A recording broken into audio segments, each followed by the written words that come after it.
Hello, everybody, and welcome to Non Sequitur News for September 21st, 2025. It's Season 4, Day 264, Week 38. I am Mayor Watt. I run ohmTown.com.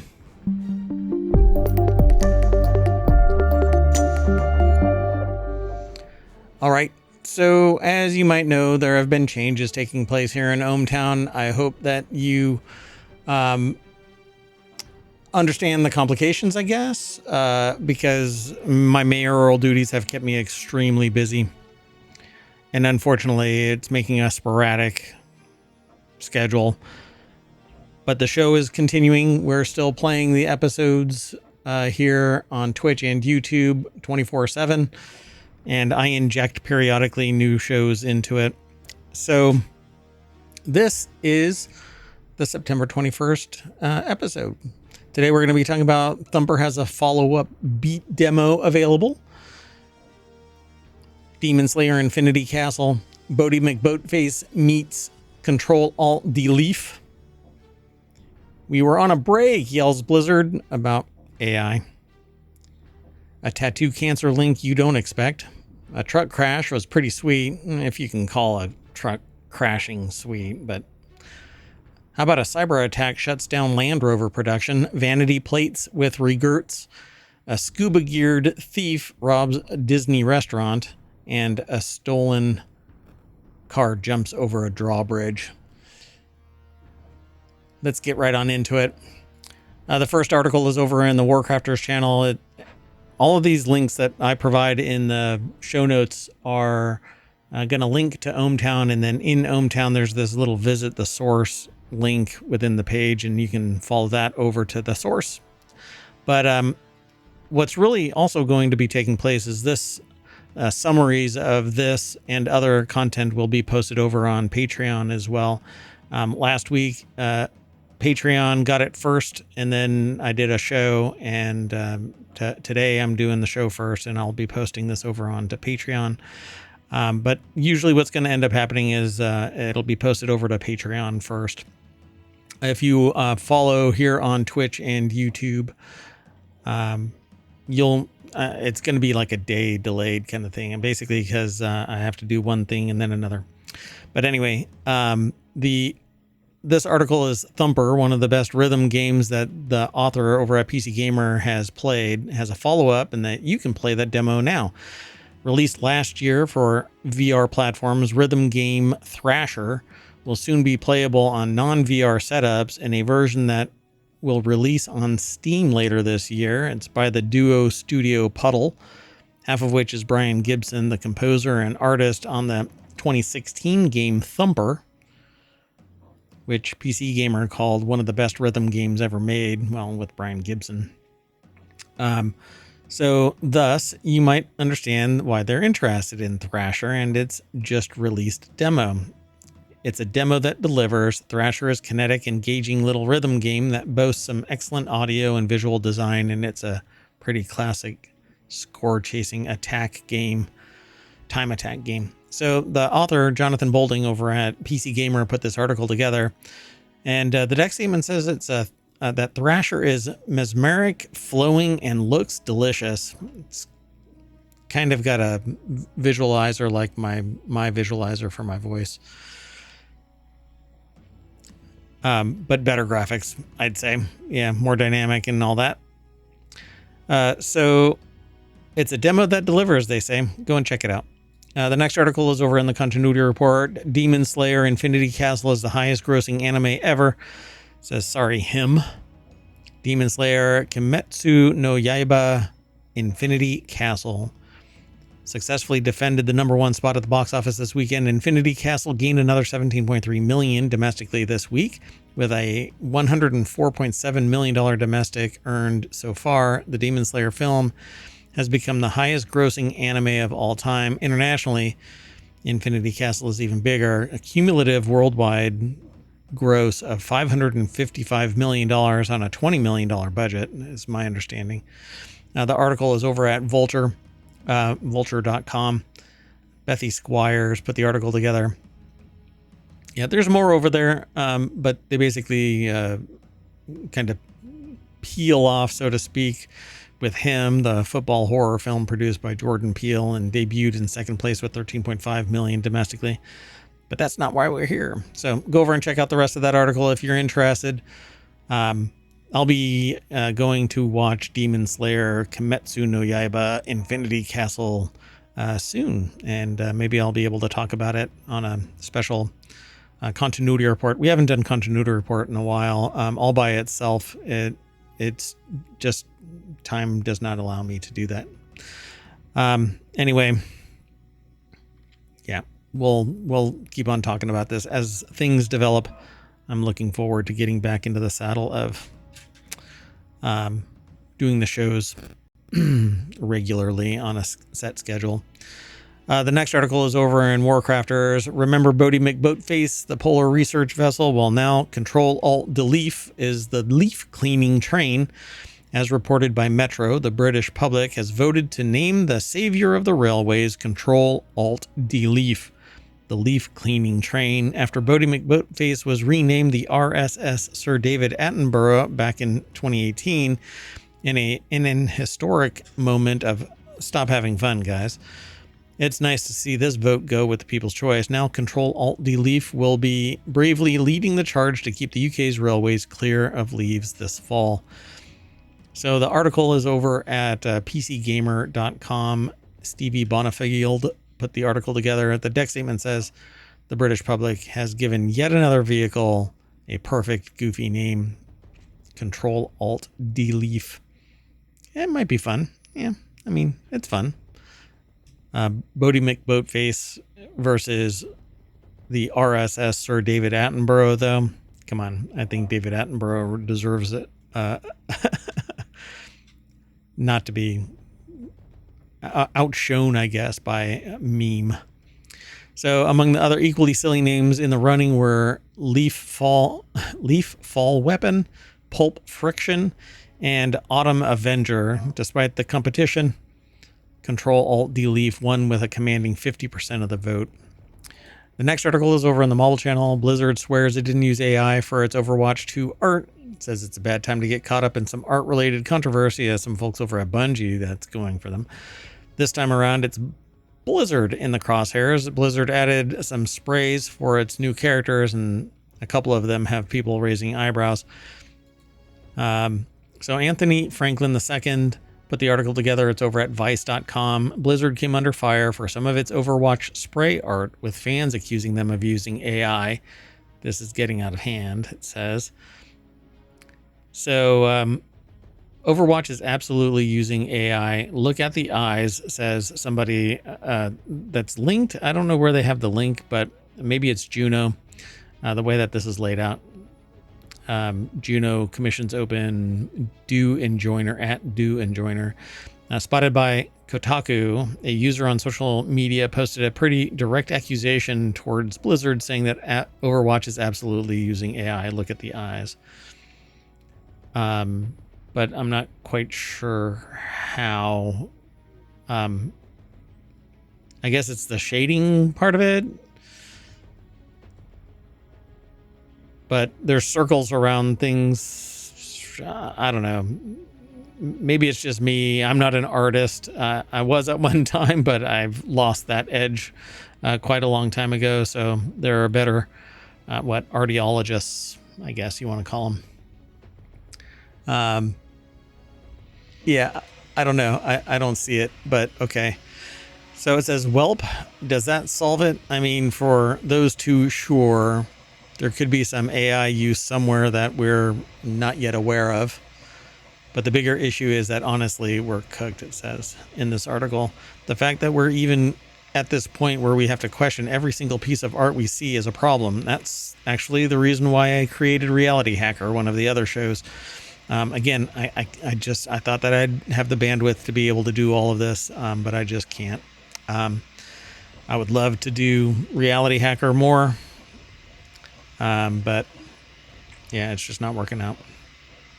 I'd love to do the continuity report again, but it's just not working out. Yeah, I don't know. I'll have to talk to the sentient AI from the future and see if we can do something, because it's driving me nuts that I'm not able to do at least Reality Hacker and the Continuity Report as weekly shows. So maybe we can bring those back. But unfortunately, it means it's a weekend thing, and I am jam-packed with work as mayor.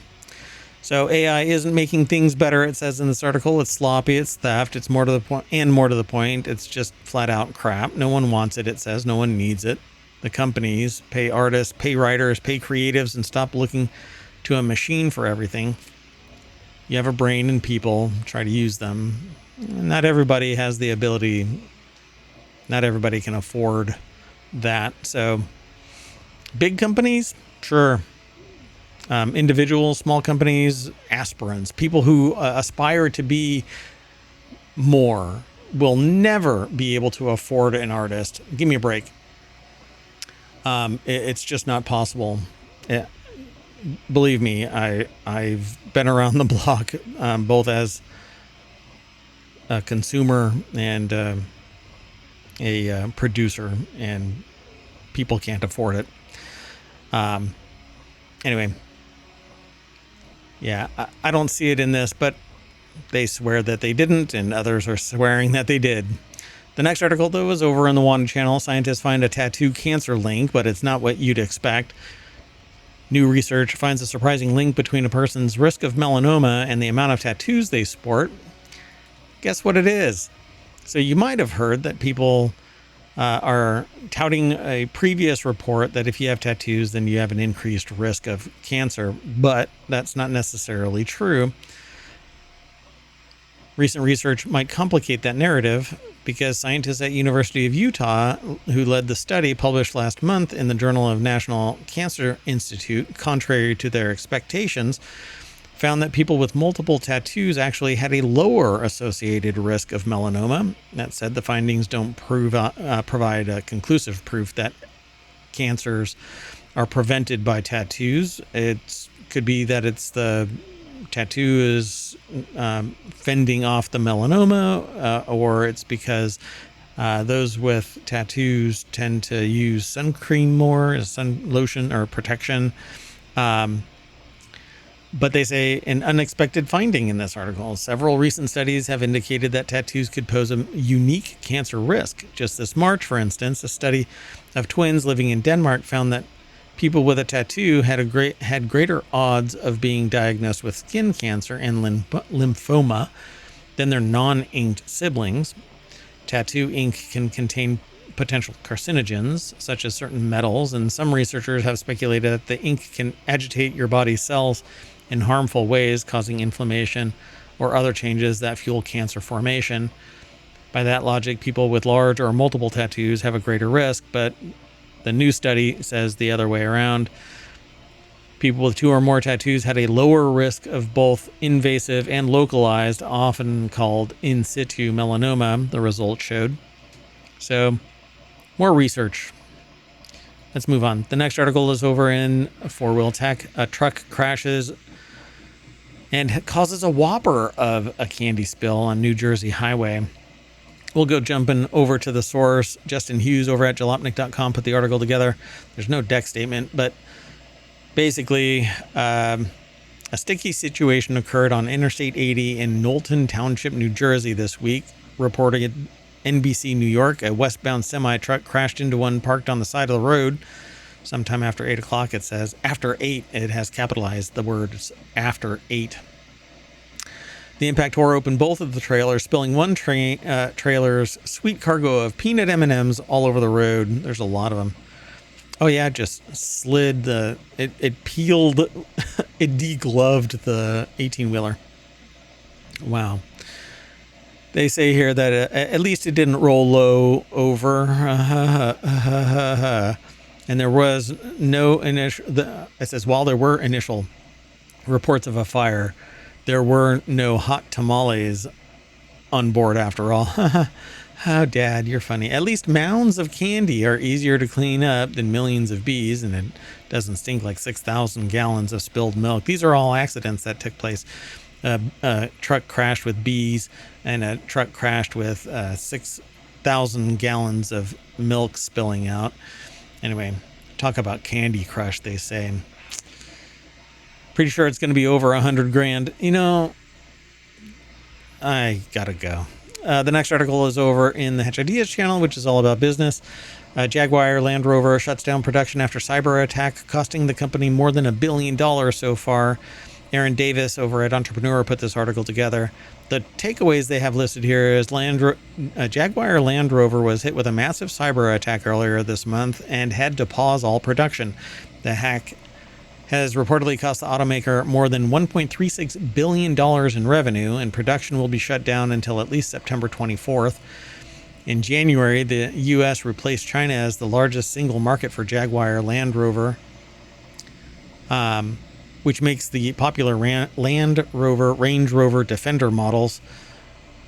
In fact, the company's North American sales were up 23% last year. Range Rovers start around $42,000 and go up to about $180,000. That's a lot of candy. But it might be more difficult to buy a JLR vehicle soon because they were hacked. So, amongst other things going on, it says, we have informed colleagues, suppliers, and partners that we have extended the current pause in our production until Wednesday, 24th September 2025. The statement reads, and we've taken the decision as our forensic investigation of the cyber incident continues and as we consider the different stages of the controlled restart of our global operations, which will take time. Yikes. The next article is over in 4-Wheel Tech as well. 5 vanity plates that owners regretted getting. Whether you're trying to trick the DMV, pay tribute to your favorite TV show, or simply show your love for your ride, you may end up wishing you hadn't. B.L. Johnson over at jalopnik.com put this article together. They start out with nice try, but you're still getting tickets. NULL, putting that into your license plate as if somebody won't. When they put that into the system, like it'll just nullify the ticket. It'll be treated as blank or whatever. It just doesn't work that way. The word null is used by a lot of programming languages to signify when something is blank or doesn't exist. Anyway, in this case, it's just it isn't treated as a command within the database. It's just a stripped set of data. So don't do that. It doesn't make any sense. Let me do something real quick. I need to flip something. Okay. So it says real mature dude 370H55V. So what's so offensive about that? Ask you say. Well, nothing unless it's upside down, and then it says a-hole basically. Then let's see what else. NCC 1701 probably violates the Prime Directive, it says here.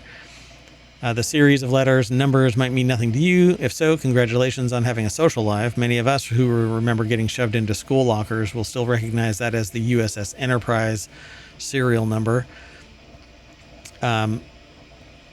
This person just wanted some love and has a license plate that says LUVSICK, lovesick. So it deemed perfectly appropriate to get the license plate that read lovesick.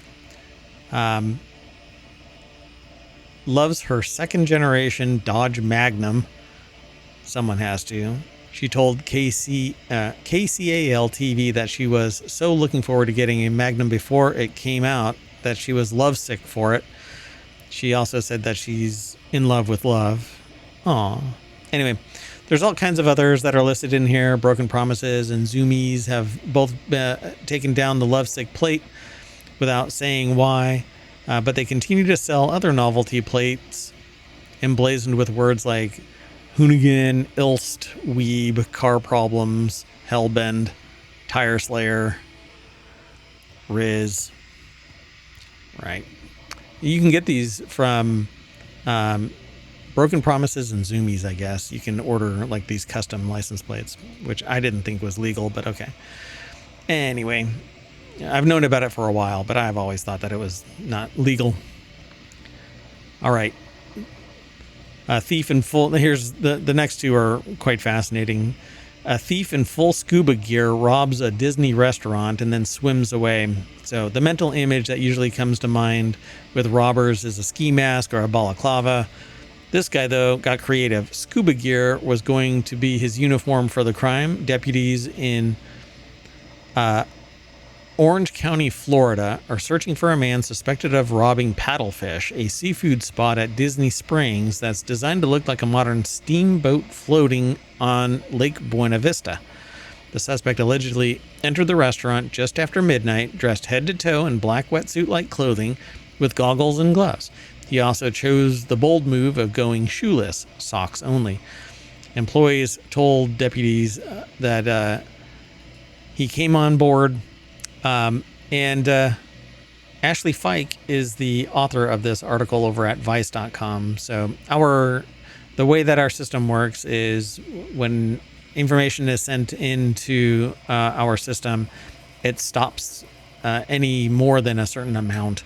And so you'll only get a truncated amount of information. So you'll have to, if that little bit piques your curiosity, then you'll follow the link over to our source. Well, the man wasn't armed, at least not visibly, according to Orange County sheriffs. The person was, or told employees to get down onto their knees and demanded cash. The theft is both robbery and grand theft is estimated between $10,000 and $20,000. The incident occurred after the restaurant was closed and there were no patrons present. What deputies do know is that after leaving Paddlefish, the suspect ditched or stored the wetsuit before escaping. Some sources told local outlets that they believe he swam to the floating restaurant and may have used the water again as his exit strategy.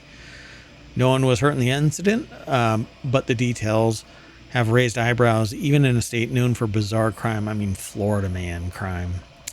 All right, and the next one really takes us to a whole new level. A stolen car jumped Seattle Drawbridge to evade police. A stolen Audi Q5 broke through barriers and jumped across the gap in the bridge, risking a plunge of more than 40 feet into the water below. Wow. So Justin Hughes over at jalopnik.com put this article together. So is this the new Bluesmobile or what?